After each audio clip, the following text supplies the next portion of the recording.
Hope everyone's doing okay. It's the end of 8th week, so just 2 more weeks. You just gotta keep it together during that time. But again, it's just school and academics, so it's okay to take a break from school if you need to.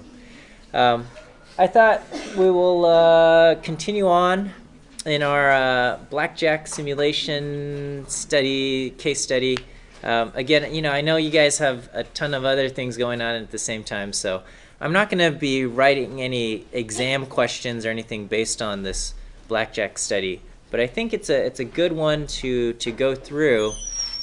So when you have time, take some time and go through this. And I'll kind of go through it again today, and eventually what we're going through is what we're going to do is we're going to implement some different blackjack playing strategies. Okay, whether it's whether you should hit or stand, and later on we'll also implement a card counting strategy. Okay, and so the idea behind card counting is that in blackjack, you often play with maybe six or 8 decks shuffled together, and they don't shuffle the cards every single time you play. They deal out a few cards, and they keep dealing out these cards until the end. And what this allows you to do is by seeing the cards that have been played, you have an idea of the cards that remain in the deck. And if you know what cards remain in the deck, then you can change your bet accordingly. You can,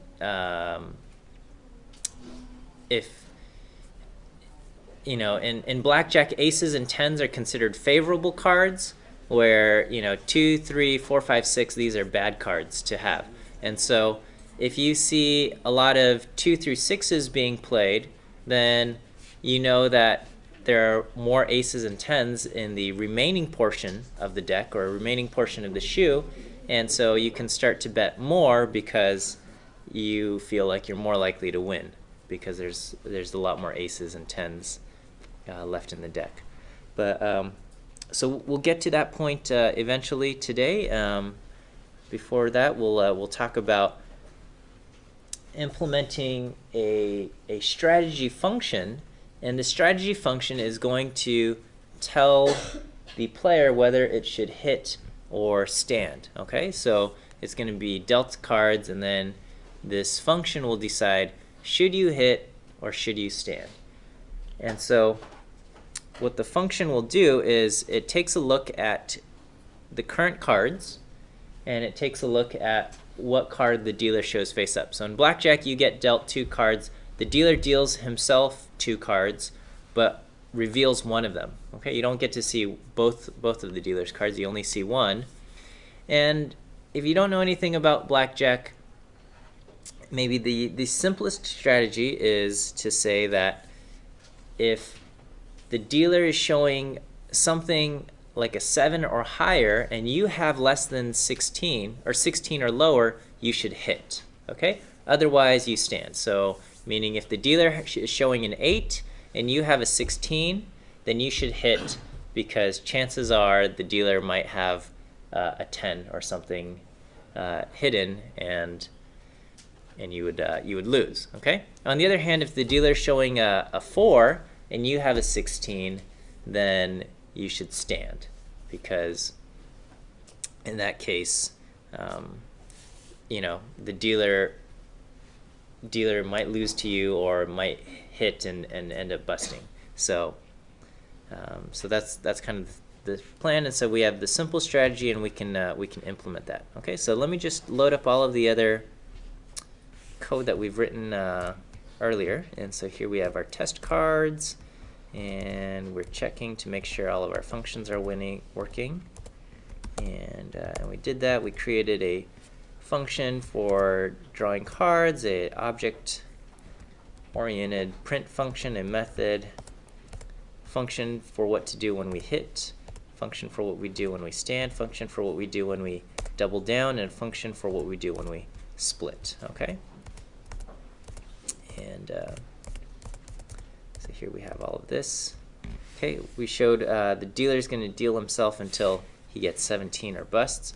And so here is our simple strategy. So the simple strategy, strategy simple is a function of your cards versus the dealer's cards. So if you have, let's say, an ace 5 and the dealer is showing a 4, what does it say? It says you should stand because the ace 5 is worth 16 and the dealer shows a 4. Okay?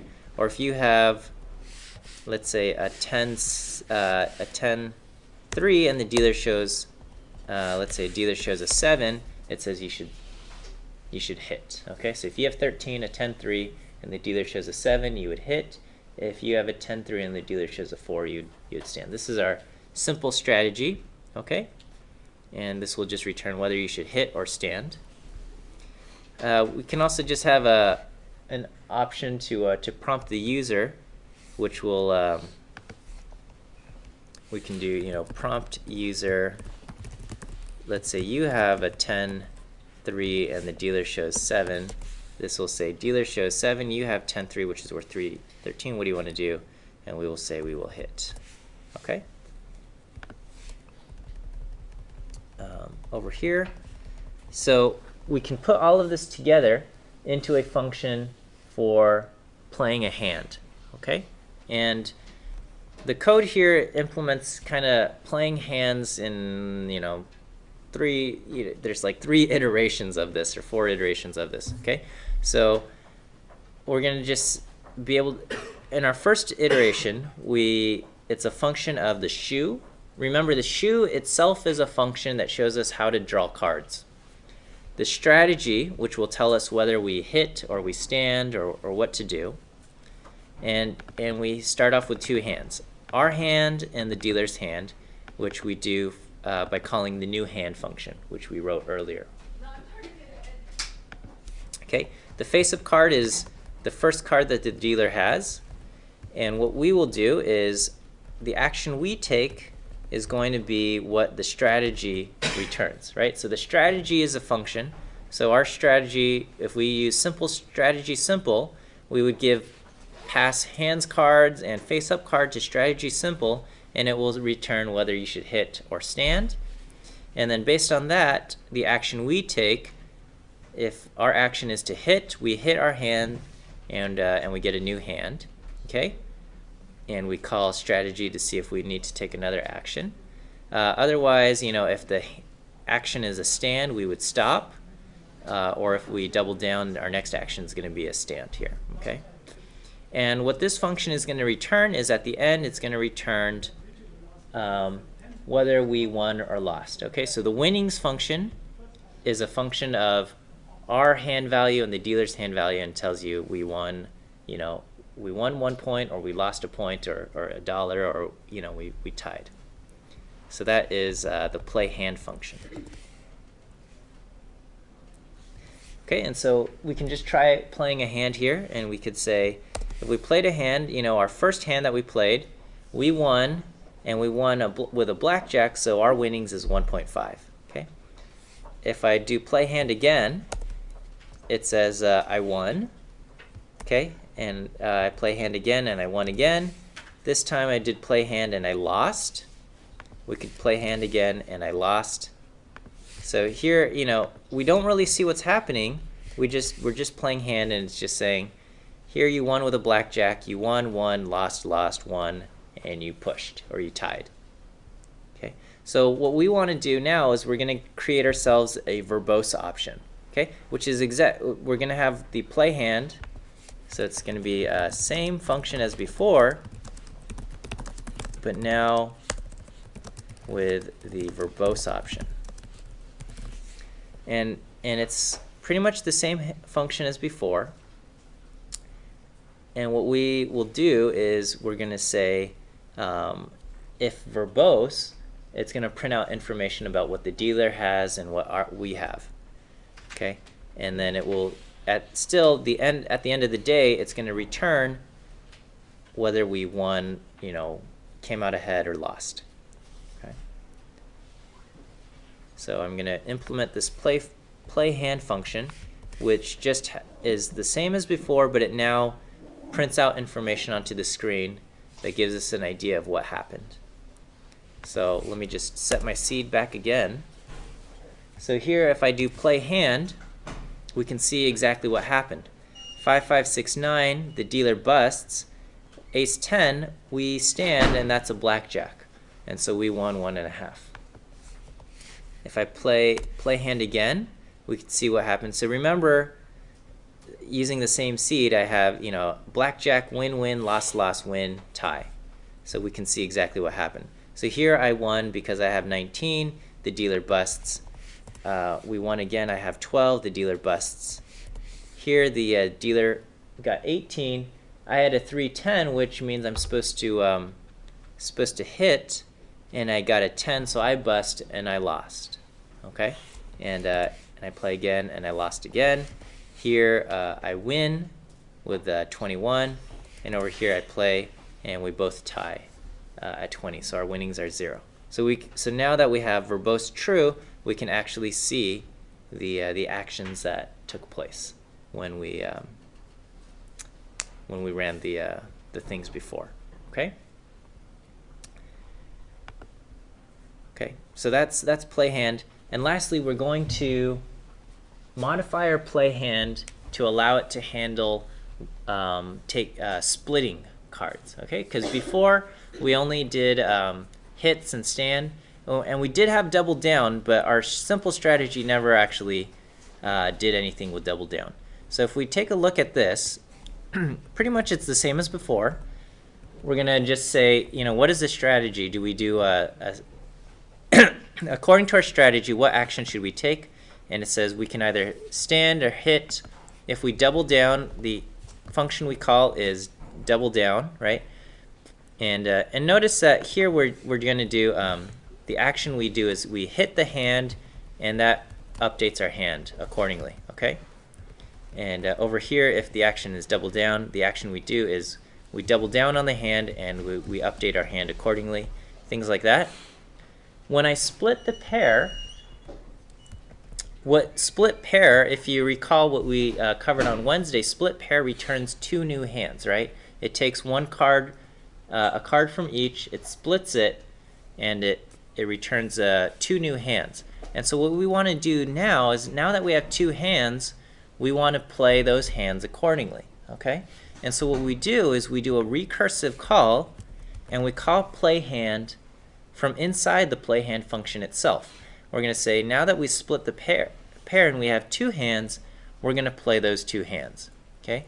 And so we're going to do play hand, which is going to take our current, take the shoe, take our current strategy, and the first hand that split hand returns, okay, the what the dealer has, and it will be verbose, whether it's verbose or not. Okay, and it returns each of these things. When we call play hand on this, it's going to return back 1 and 2, and it's going to add those 2 things together. So that you can do a recursive call on play hand, and this is my advice to you when you do Monopoly. During your take turn function, you'll probably want to do a recursive call for taking another turn when you roll doubles, right? So somewhere in there, if you roll doubles, you're going to take another turn, and you would want to, I think the easiest way to handle it is just recursively call take turn again on your player and your thing. So you don't have to last time somebody turned something in, the way they handled doubles was, if they rolled doubles, then they copied the entire take turn thing into if doubles, and if they rolled doubles again, and they had kind of like this thing of the entire code written on itself, and that's just not an efficient way to go. Just recursively call take turn again, and that's fine. People always ask, won't it run into an infinite loop if I recursively call it? It's possible, but that's only going to happen if you do a bad job implementing it. Okay, you should always have some kind of condition onto whether or not to recursively call it. And so, you're only going to call take turn again if you roll doubles, and you're gonna not call it again if you've rolled doubles and it's the third time you've rolled doubles. So so it's not gonna keep repeating on forever, because you're gonna have kind of a conditions to say this is the only time you're calling take turn again. Okay, but anyway, we call play hand again recursively on this, and that's how it works. And then again, we're going to have all of these verbose options, which prints out what the dealer has, the hand value of the dealer, what you have, your hand value, and what action you take. So this is the play hand function now with the split. Okay, and we can just kind of see what happens.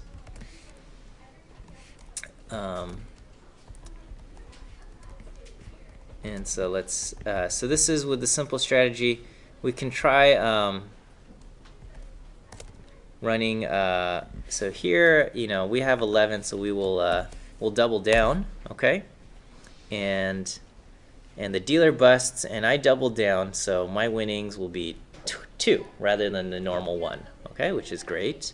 I could play hand again. Dealer shows 10, and we have a 10-10, so maybe I'll split. Okay, so my first hand, I got dealt another 10. Here I will stand. Okay, and I got dealt another 10.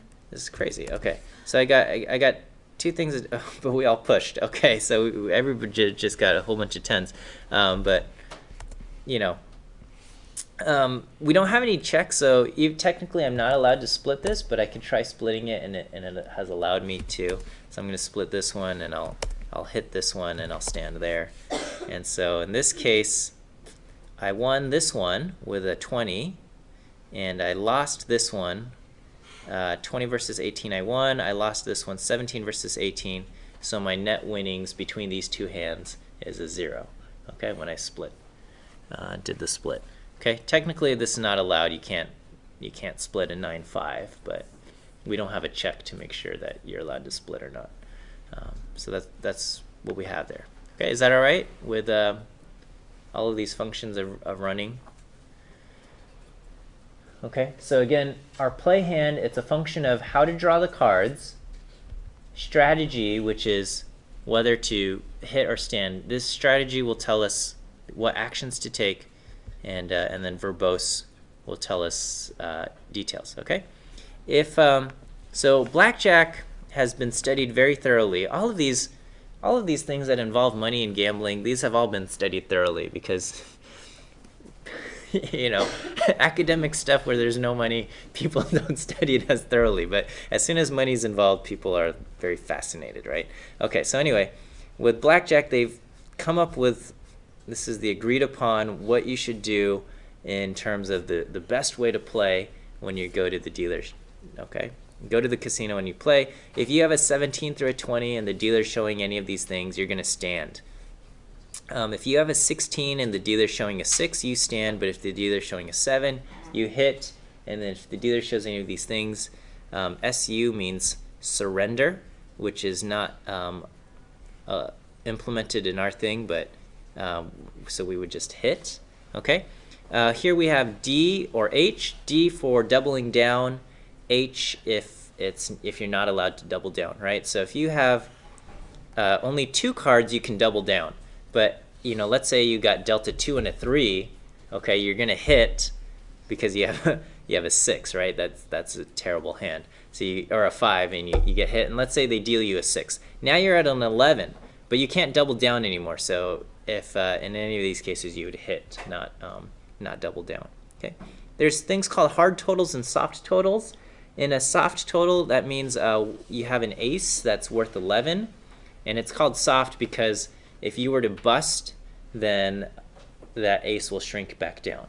So if you have like an ace 6, that's 17 points. That's a soft 17, and you can afford to get hit with a 10, right? So if you take a ace 6 and it's 17, and they deal a 10 to you, you don't bust. Your hand is now just worth 17, and it's a hard 17 rather than a soft 17. Okay, so that's so those are soft totals, and then these are pairs. You know, what do you do when you have all of these pairs? Double eights, you would split them. Double aces, you would split those.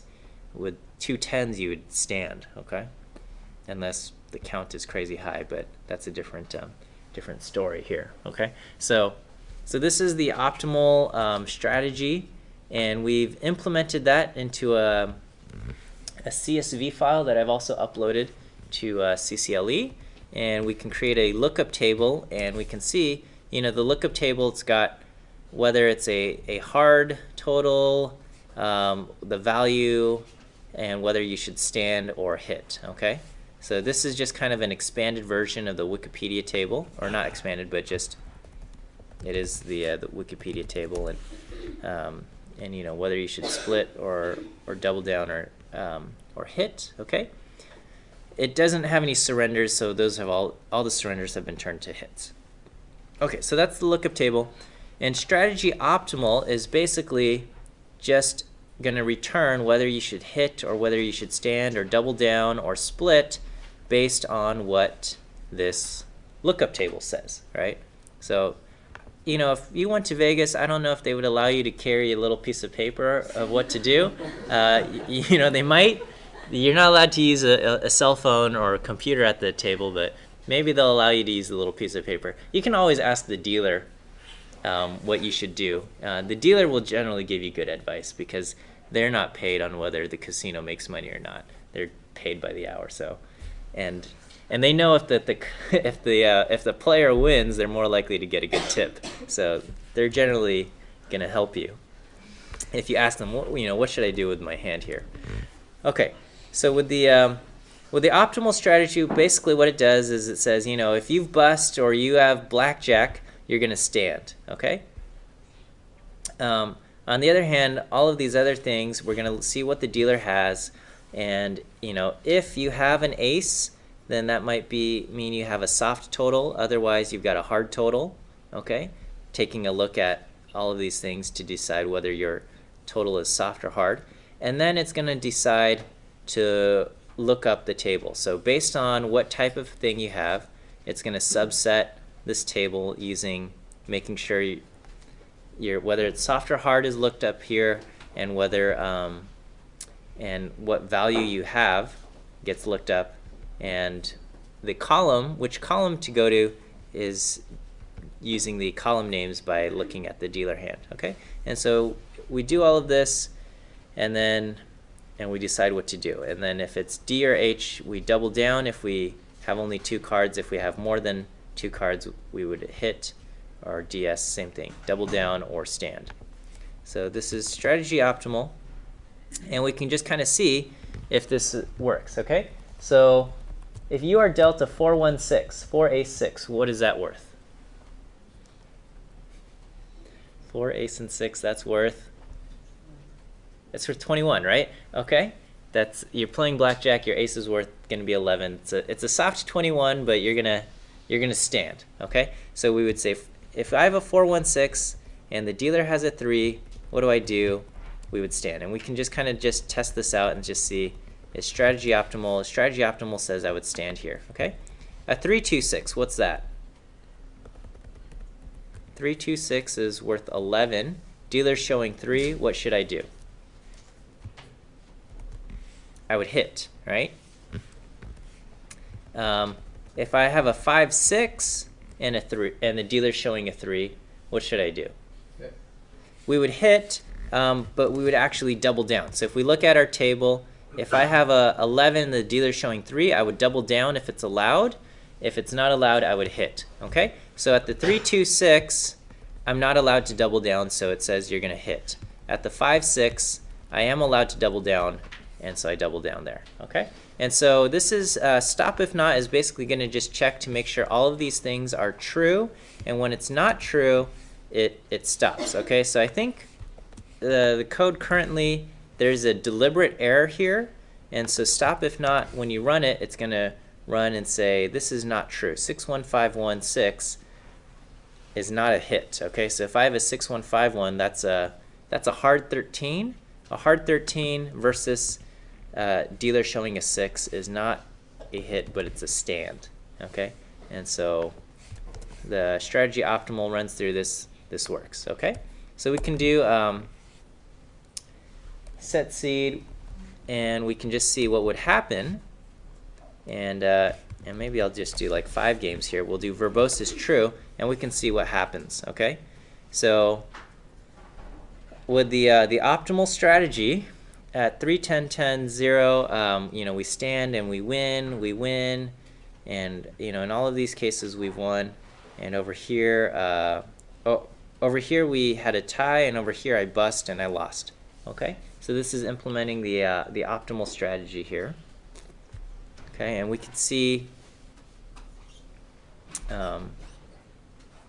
it's a little bit different. And over here, I could just do 10 games with the optimal strategy, and here, you know, it's a win-win-win, tie, loss, win, tie, loss, win, loss. Okay, and so if I have verbose turned to false or not set to true, then it doesn't print out all of this stuff, but it just shows the results of whether we won or lost.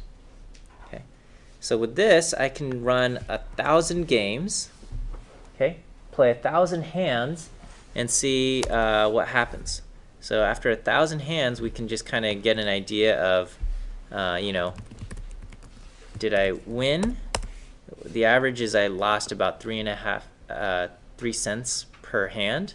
Okay, if I just played the simple strategy using the same seed here, the mean of my win simple, you know, I'm losing a little bit more, about 5.5 cents a game.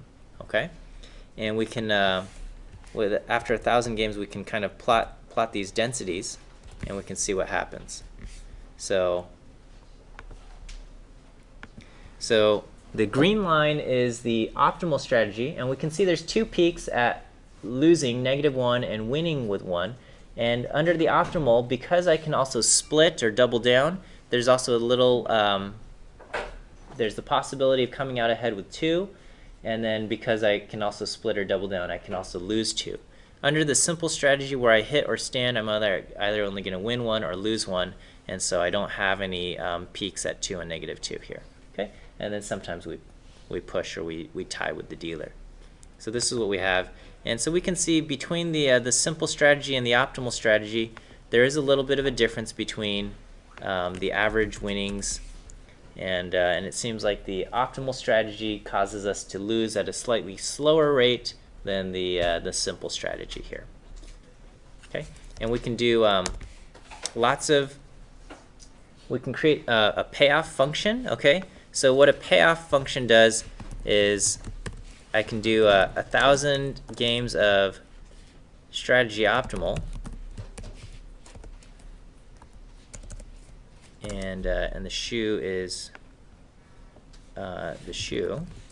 Okay, and here it gives kind of the details. It says the my average gain is -3 cents, and this is the standard deviation, and the median gain is 0. Okay, and we can compare this to strategy simple and just kind of see what happens here. And we can see, let me go back to the simple strategy, and we can see this is what happens here. Okay, so, and here I can replicate this. I can do, you know, you come to Vegas 50 times. I mean, you play 50 games and you go there, make 1,000 trips. So we're doing 1,000 things of this, and we can just kind of plot what's going to happen.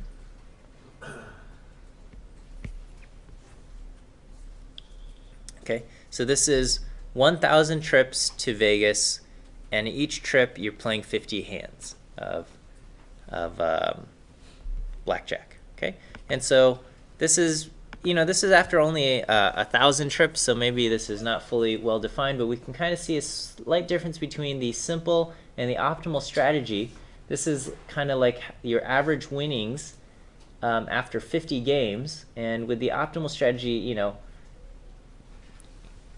it seems to perform a little bit better than the simple strategy, although in both cases it seems like most of these 1,000 trips you're ending up on the negative side, okay, which is expected, okay. But that's what this has. So this compares the simple versus the optimal strategy as explained or as agreed upon by these experts. Okay. Now we're going to implement our card counting strategies. Okay. And so the card counting strategy will require a reference class for the shoe, meaning that we're going to have all of these cards set up, and we're not drawing from the deck at random. We shuffled the deck. We might have 6 decks put together, 300 cards there, and we're going to take a look, and we're going to move through these cards by kind of setting the position and moving along. And so, let's say I have a vector of 312 cards. That's 6 decks, and after several games, my position might be at 70. Okay, so I can look at the cards 1 through 69, and those are the 69 cards that have been played. And starting at position 70 and higher, those will be the cards that still have yet to be dealt. Okay, as the game progresses, my position will advance to maybe like 200. I can see the 200 cards that have already been played, and I'll also see how many cards the cards that remain in the shoe will still be there. Okay, so this is the reference class will have the number of decks, the vector of cards, which will be our deck shuffled up, the position that we are currently in, and then debug is kind of like a verbose option for giving messages. Okay, shuffling will shuffle the decks and reset our position to 0. And then draw n will draw however many cards from the shoe, which will just take our cards and return however many cards we've drawn and advance our position. Okay, we have a function called played, which will return back the cards that have been played, and then decks left will be how many decks remain in the shoe. Okay, this I think somebody had a question on Piazza on whether you can call a method from another method, and here's an example where we do that.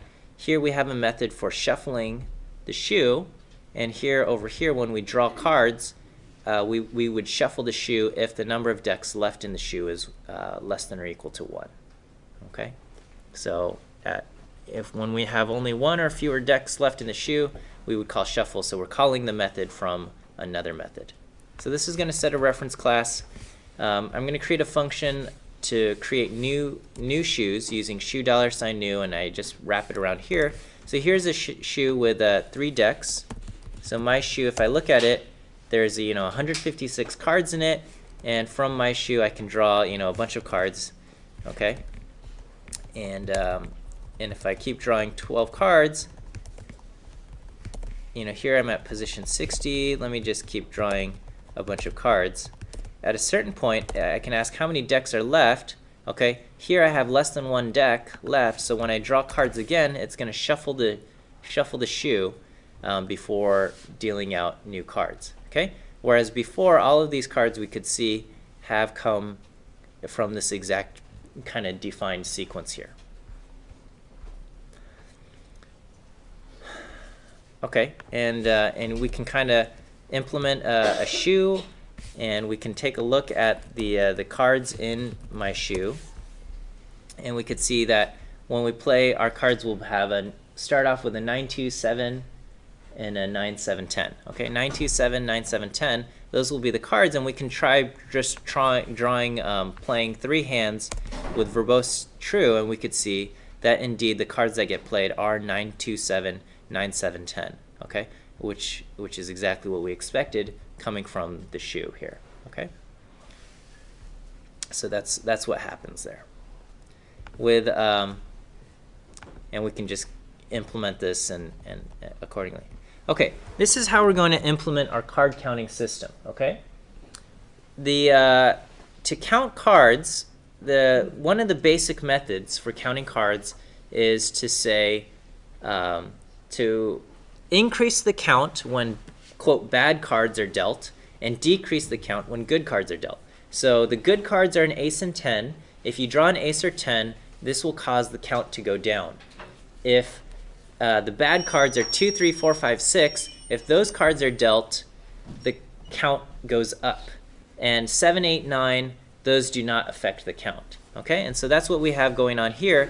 This is going to cause 2, 3, 4, 5, 6 to cause the count to go up, and ace and 10 to cause the count to go down. All right, and so as the cards get played, we can keep track of the cards that have been played and have a count accordingly. Okay, so this will be high-low, and so we could say, you know, this is called the high-low card counting system. So if I draw 10, 10, 10, and a 7, what will this bring my card count to? My card count will be -3, right? Okay, so in that case it would be -3. On the other hand, if I draw a 2, a 3, a 5, and a 4, and a 7, this will cause my count to go up to 4. All right, and so so that's what we will have. Now, I think Hadley might have made a small mistake in his code, and I feel, you know, a little nervous saying this because he's he's very good at coding, but I think he has a division sign here for decks, okay? And this basically says, you know, decks will be how many decks have been played, all right? And in this case, I think as the number of cards play increase, then the count becomes more and more significant. So in the very beginning, where only you're playing still from the first deck and there's like 5 decks remaining in the shoe, you know, and you have a count of 4, this shouldn't affect your bet as much because there's still a lot of variation left, right? But after let's say you have a 6-deck shoe and you've played 4 decks already, and the card count is now up to like 16 or something, it's really high, then that means in the remaining cards, which there's only a few, this is going to have a significant difference, right? You can start banking on the fact that this card count is going to make a much bigger difference here. So I'm saying the card count should be multiplied by the number of decks that have been played rather than divided by the number of decks that have been played. So that's a small change I made to the code there.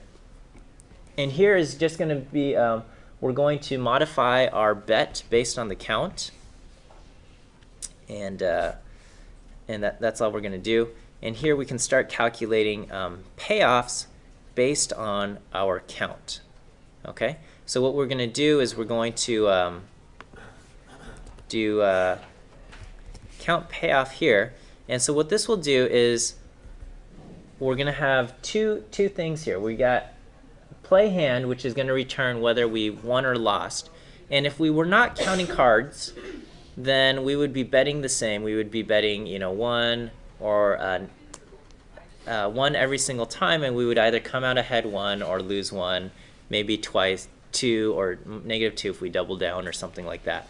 Okay. On the other hand, we can modify our gain if we're using the count system by taking into account the count, right? So here we're going to look at the same hands, but now our gain is going to be subject to the bet. So according to the count system, we would either increase or decrease our bet according to whether we have a very high count or low count. Okay? Now, if you did this in Vegas and you were good at it, they would probably ask you to stop and cause you to tell you to go, you know, play something else like craps or something, which is purely luck based. And so, but here we're going to just be able to compare the gains that we would get from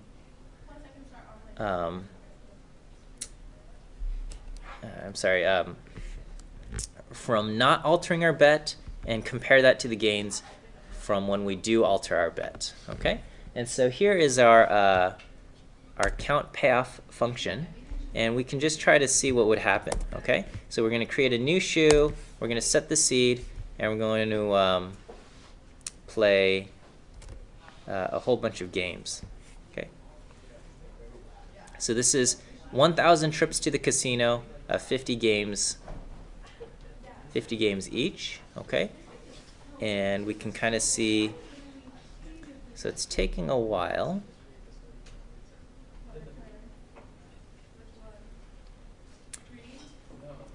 And when we take a look at this, without the card counting system, we actually got lucky in our stretch here. We came out ahead about 23 cents per game, which is phenomenally good actually, on a luck-based thing. But with the card counts, if we're altering our bets accordingly, we came out ahead a lot more, about $8 per game, because we're starting to just bet a lot more. But if you take a look at your standard deviations and winnings, this is after 50 games. Okay, so we came out a lot more ahead there. Here you have a greater standard deviation in winnings or losses when you're counting cards, because your bets get dramatically larger or smaller. Let me just see if another 1,000 games we have similar luck or not.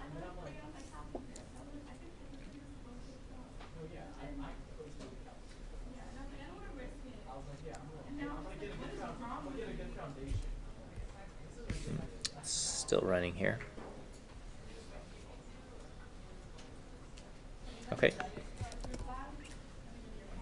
So here we still got lucky. Again, the standard deviations in our winnings or losses are much greater. I'm just kind of, in all of these cases, I've been lucky after playing a bunch of games. I'm just trying to see when our luck runs out. But we can see with the when we're implementing card counts, we're doing better. And so I think this is a really interesting kind of case study with as far as computational statistics go, in that trying to figure out the effectiveness of card counting systems, and there are different card counting systems, and Hadley talks about them in the text here. Trying to figure out the probabilities associated with each of these things is a rather complicated thing to do from an analytic perspective. By writing code that simulates what we're trying to accomplish, we can get an idea of these answers a little bit by simulating thousands of possibilities and experiments and trials, rather than trying to answer these questions analytically. So anyway, I think it's a good thing. I would encourage you to take the time to read through the PDF that's been posted, and that data science book with the case studies example is a fascinating text to begin with also. So I know you guys have a lot of things going on. It's crunch time as the quarter winds down, so I understand if you won't get around to it now, but I encourage you to do that. Okay, so we'll see you guys on Monday. Have a great weekend.